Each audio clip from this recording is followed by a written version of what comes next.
In the brutal, unforgiving world of boxing where posturing and arrogance often take center stage and silence is seen as weakness, one man defies the norm. Naoya Inoue, the quiet assassin from Japan, stands as a beacon of unshakable resolve, a fighter who doesn't rely on words, theatrics, or bravado to make his presence felt. With the face of a polite, unassuming young man and the hands of a destroyer, Inoue carved out a path to greatness not with chatter or self-promotion, but with cold, clinical violence. He isn't merely a boxer chasing belts or seeking fame. He's a disciplined warrior whose every punch is an answer to doubt, an answer to disrespect, and a tribute to honor, family, and tradition. His story isn't one of flamboyant rise, but of calculated retribution, of quiet fury, and of devastating power used as a tool of teaching, punishing those who dared question him, mock his origins, or insult his bloodline. Each fight, each opponent, who stepped into the ring with condescension or overconfidence, learned the hard way that beneath Inoue's calm exterior burned a fire, stoked not by fame, but by principle and pride. It all began when Naoya Inoue decided to move up in weight and face Jamie Macdonald, a British fighter whose towering frame and impressive resume gave him an air of superiority. Macdonald had 30 wins to his name and had never been knocked out. A WBA title holder who saw himself as too strong, too experienced, and too seasoned to fall to a relatively untested Japanese contender. In the lead-up to the fight, Macdonald couldn't help but belittle Inoue, brushing off the challenge with condescending flair. "I'm going to smash him, I know I am," he told the media, his tone dripping with arrogance. To him, Inoue was just another challenger, another short fighter from a far-off land without the pedigree or the power to dethrone him. Those words echoed across oceans and found their way into Inoue's training camp, a place of intense focus and strict discipline. In that moment, something shifted inside Inoue. He didn't lash out and didn't respond to the insult with a press conference rebuke. He simply took the words in, filed them away, and vowed to let his fists deliver the verdict. This wouldn't just be a fight for a belt. It would be a reckoning. As the bell rang, Inoue wasted no time. He came out like a storm, a force of nature with only one purpose: to dismantle. There was no traditional feeling-out process, no tentative exchanges. From the opening seconds, it was clear Inoue was not there to test Macdonald. He was there to destroy him. The Japanese fighter moved with ferocity, his punches landing like hammer strikes, each one infused with meaning. Within a minute, he had Macdonald wobbling, the Brit's confidence beginning to evaporate as reality set in. Moments later, a blistering combination sent Macdonald crashing to the canvas, his body unable to respond to the brutality he had underestimated. Inoue didn't just take Macdonald's title that night, he took his invincibility, his pride, and the very words he'd used to belittle him. Macdonald was left broken, a once proud champion silenced not by argument but by the absolute clarity of defeat. Inoue's message was unmistakable. Arrogance would be punished, disrespect would be met with devastation, but Macdonald would not be the last to feel the wrath of a man who didn't forget slights. Next in line was Emmanuel Rodriguez, an undefeated Puerto Rican fighter with a perfect record and a reputation for slick technical prowess. Rodriguez was not only confident, he was smug. With 19 wins and 11 knockouts, he entered the World Boxing Super Series semifinals as a favorite, a technician who believed he could outthink and outmaneuver the monster from Japan. But this was more than just a fight for Inoue. Rodriguez's camp had committed a grave mistake, one that turned this bout into something far more personal. In a pre-fight incident that sent shockwaves through Inoue's inner circle, Rodriguez's trainer had disrespected Inoue's father, his trainer, mentor, and lifelong guide, by physically shoving him in a gym altercation. To insult a fighter is one thing, but to touch his father, the man who forged his path in this brutal sport, was to cross a sacred line. Inoue didn't speak out, didn't make threats, or demand apologies. He let the insult sit like a poison in his veins, slowly distilling into focused, unforgiving intent. When the fight began, Rodriguez came forward with confidence, his style sharp and aggressive. He believed his boxing IQ would carry him through, but Inoue had already made up his mind. He slipped punches with ghost-like precision, analyzing every movement, and then struck with terrifying ferocity. A left hook crashed into Rodriguez's jaw, sending him tumbling in a heap. The Puerto Rican rose, dazed, shocked, his arrogance peeled away in one punch. Inoue didn't let up. He pursued like a predator, unleashing another combination that left Rodriguez helpless. The fight ended quickly and violently. The unbeaten record was gone, the pride was shattered. The dishonor to Inoue's father had been avenged in a manner so brutal, so precise. It was as if Inoue had choreographed it all in advance. The ring had become a courtroom, and the sentence was mercilessly executed. Inoue was not just collecting wins, he was building a resume of justice. Each fight was a lesson.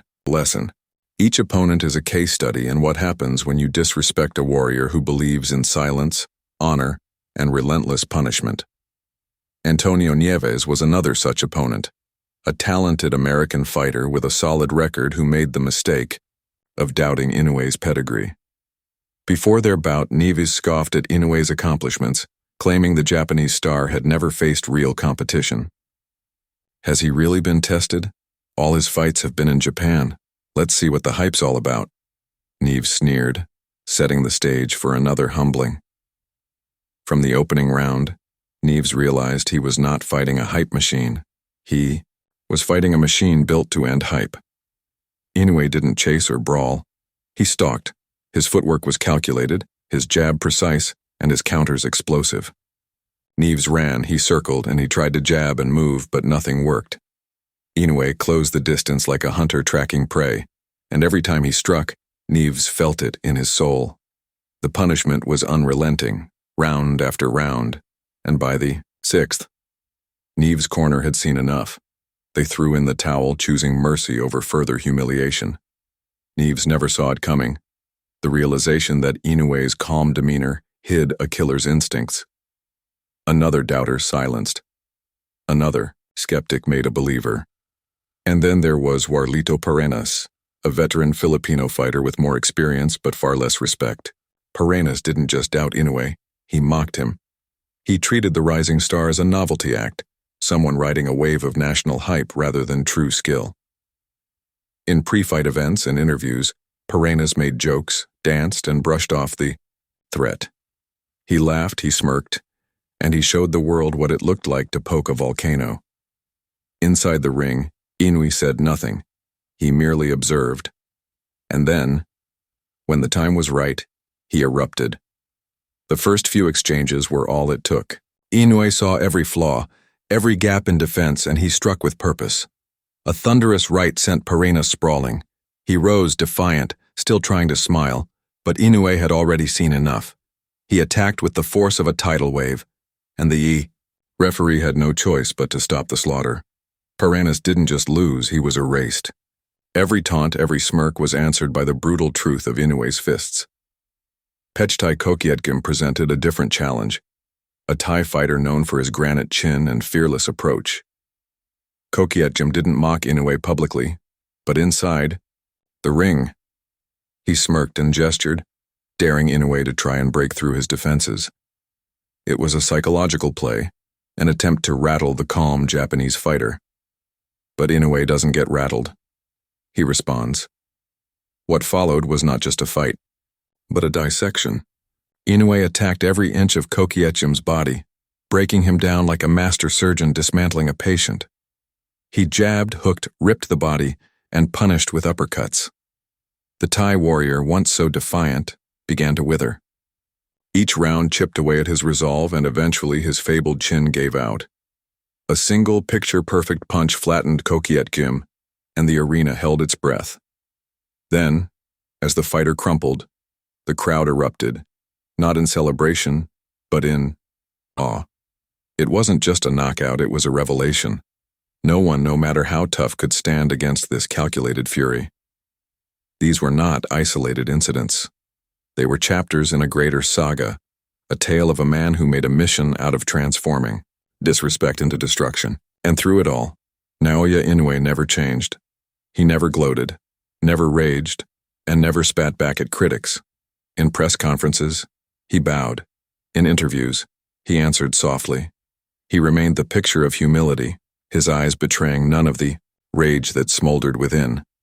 This duality, the gentle warrior with the soul of a storm, became his signature. Fans didn't just tune in to see him win, they tuned in to witness judgment. Every fight was more than sport. It was poetic violence, the collision of disrespect and discipline. Inoue's career has been marked not by a single moment of triumph, but by a series of quiet reckonings. Fighters came to him full of confidence, only to be dismantled. They came with resumes and reputations, only to leave broken and bewildered. And while others may scream and posture and demand recognition, Inoue simply collects moments. Moments when time freezes, when a punch lands, when a stadium goes silent, and when an ego is finally subdued. These are the true trophies he gathers, far more valuable than belts or titles. His journey has never been about fame, though he has earned it. It has never been about belts, though he holds many. It's been about teaching those who confuse silence for weakness and who confuse humility, for fear that there is power in restraint and fury in calm. Inoue is not the loudest voice in the room, but he is the last. When he speaks, it is with his fists, and when he finishes, nothing more needs to be said. Naoya Inoue stands today not just as a champion, but as a phenomenon. To face him is to face the consequence of arrogance. To provoke him is to invite an answer written in pain. And to underestimate him is to write your own epitaph. He is not a monster by choice. He is a nightmare summoned by disrespect, a force of justice forged in the fires of honor, family, and tradition. In the end, his legacy will not be written in interviews or headlines, but in the stunned silence of arenas, in the crumpled bodies of the overconfident, and in the unspoken awe of those who realize, too late, that they were not just fighting a man but awakening a reckoning.